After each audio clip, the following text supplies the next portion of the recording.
শুভ সন্ধ্যা।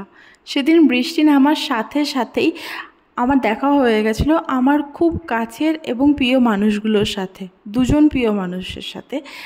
তো বৃষ্টিটা নামে গেছিলো সেহেতু কী করব, কিছু করার ছিল না, আর গাড়িতে কতক্ষণই বা বসে থাকা যায়। তাই ওদেরকে জিজ্ঞাসা করলাম যে সামনে কি কোনো ধাবা বা রেস্টুরেন্ট আছে, তাহলে সেখানেই যাওয়া যাক। তো তারা বললো হ্যাঁ আছে।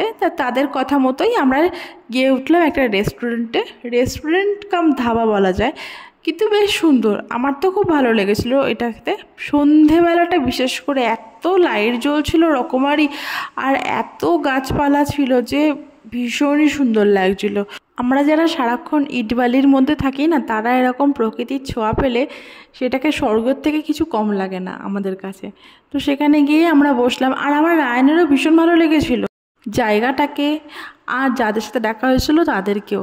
ওর তো তাদেরকে পেয়ে আর পাপাকে পাশে রেখে আমাকে তো দরকারই পড়ছিল না। আর আমি সেই ফাঁকে এসেছিলাম একটু ভিডিও করে নিতে, কারণ আমি প্রথমে না নিজে দেখতে এত ব্যস্ত ছিলাম যে এটাকে ক্যামেরা বন্দি করতে হবে, সেটা মাথা থেকেই বেরিয়ে গেছিলো। পরে ভাবলাম যা একটু ক্যামেরা বন্দি করে নিয়ে আসি। আর এই যে পুকুরটা দেখা যাচ্ছে, এখানে কিন্তু প্রচুর মাছ আছে। অন্ধকারে তো ভালো বোঝা যাচ্ছে না, আমরা তখন সামনে দিয়ে দেখছিলাম তো অনেকটা মাছ দেখা যাচ্ছিলো। আর এর বাদিকটা দিয়ে এই যে দেখা যাচ্ছে লাইট জ্বলছে, কত লোক দাঁড়িয়েছে, ওটা হলো ওখানে কিচেন। ওখানে সমস্ত কিছু রান্না হচ্ছে বা ওখান থেকেই অর্ডারগুলো নিয়ে ওরা পরিবেশন করছে। আর ওই যে সবাই বসার জায়গা, বসার অনেক জায়গা আছে, যে যেখানে বসতে চায়।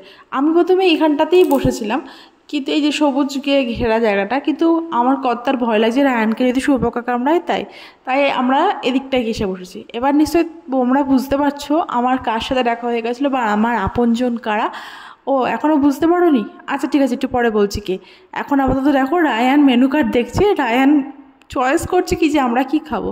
তো রায়ানের চয়েস আর টেকে নিয়ে আমরাই চয়েস করেছিলাম। তো আমরা কোল্ড ড্রিঙ্কস আর ভেজ পকোড়া, চিকেন পকোড়া এইটাই অর্ডার করেছিলাম। তারপরে খাওয়া দাওয়া কমপ্লিট করে আমার একটু ইচ্ছা করেছিল যে এইখানটাতে আমি আর রায়ান একটু ফটোশ্যুট করব।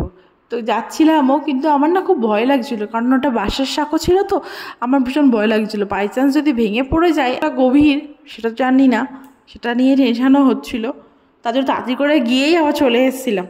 রায়ানের এই সাঁকোর উপর থেকে আসার একটু ইচ্ছে ছিল না।